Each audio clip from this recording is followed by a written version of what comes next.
నెల్లూరు జిల్లా తెలుగుదేశం పార్టీ నూతన కార్యవర్గ ప్రమాణ స్వీకారం కోలాహలంగా సాగింది. జిల్లా అధ్యక్షుడిగా బీదా రవిచంద్ర, ప్రధాన కార్యదర్శిగా చేజర్ల వెంకటేశ్వర్లు రెడ్డితో పాటు కార్యవర్గ సభ్యులు ప్రమాణ స్వీకారం చేశారు. కార్యక్రమానికి దేవాదాయ శాఖ మంత్రి ఆనం రామనారాయణ రెడ్డి, ఎంపీ వేమిరెడ్డి ప్రభాకర్ రెడ్డి, పలువురు ఎమ్మెల్యేలు హాజరై నూతన కార్యవర్గాన్ని అభినందించారు.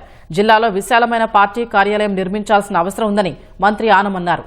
జిల్లా కేంద్రాలు, నియోజకవర్గ కేంద్రాల్లో పార్టీ కార్యాలయాలు ఏర్పాటు చేసేందుకు అధిష్టానం కృషి చేస్తోందన్నారు. ఇవాళ ఎంతకన్నా పెద్ద కార్యాలయం కావాలి. దానికి కూడా ఇవాళ తెలుగుదేశం పార్టీ అధినాయకుడైనటువంటి చంద్రబాబు నాయుడు గారు, యువ నాయకుడైనటువంటి లోకేష్ గారు 2 ఎకరాల స్థల సేకరణ చేసి నూతన తెలుగుదేశం పార్టీ జిల్లా కార్యాలయాన్ని, పార్లమెంట్ కార్యాలయాన్ని నిర్మించడానికి ఇప్పటికే అనేక రకాలుగా ఆదేశాలు ఇచ్చారు. కార్యక్రమం ప్రారంభం అవుతుంది.